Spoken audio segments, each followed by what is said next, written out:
Formagi YouTube video k lia oper jo tum ny story lik kdhs k oper tai men strong hook lik k do. Hook jandar. Suspenseful our curiosity si barpor hona chaye k mary vauer engage ho jn our video ko ntk dek and the weight of quiet nights.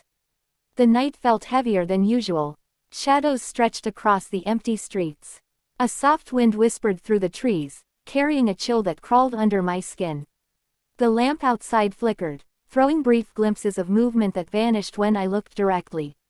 I stepped forward, my shoes echoing against the cracked pavement.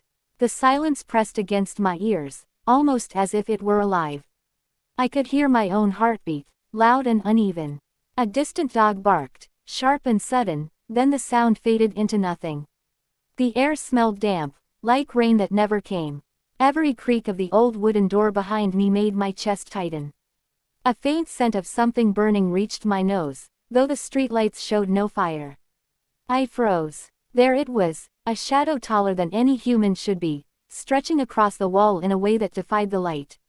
It did not move like a person. It shifted in impossible angles, as if the darkness itself had learned to walk. A whisper floated from nowhere, brushing against my ear with words I could not understand. I wanted to run but my feet refused. The shadow leaned closer, and the air turned icy. My throat tightened as if the night itself had wrapped around it. Then a hand, pale and thin, reached out from the darkness. Not from a shadow, not from a wall, but from the air itself.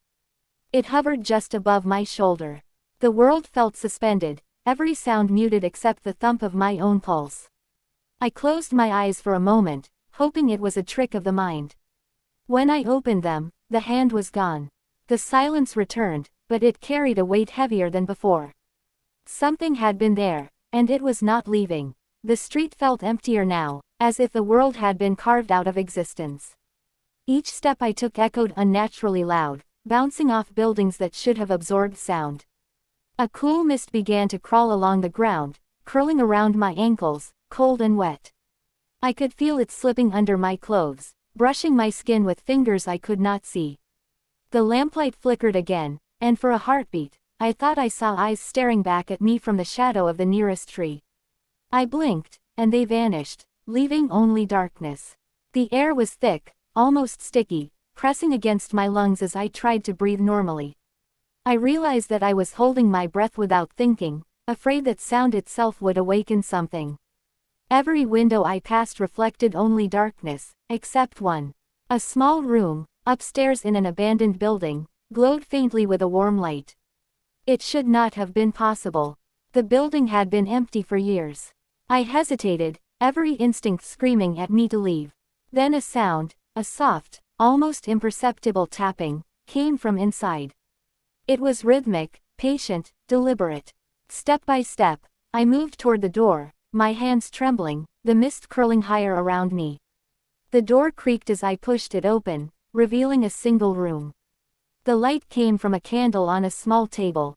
Everything else was empty. I should have felt relief, but instead, the air was heavier here than outside, saturated with something I could not name. A cold draft brushed my neck, and I shivered violently. Then I saw it. On the floor, scratched into the wooden boards, were words. Not written neatly, but carved deep as if by fingernails. "Do not leave." My stomach turned. I wanted to speak, to call out, but my voice felt stolen, trapped in my throat. The candle flickered violently, though no wind came through the broken window. Shadows began to shift unnaturally across the walls, stretching and twisting, growing larger. I could hear whispers, soft and unintelligible, circling around me like smoke. The tapping sound returned, louder now, coming from somewhere above. I looked up. The ceiling above me was dark, but a shape moved there, gliding without sound. A figure, or many figures, leaned down, their faces hidden, their hands reaching toward the flame. The candle sputtered and went out, plunging the room into darkness. Panic surged through me, hot and choking. I stumbled back.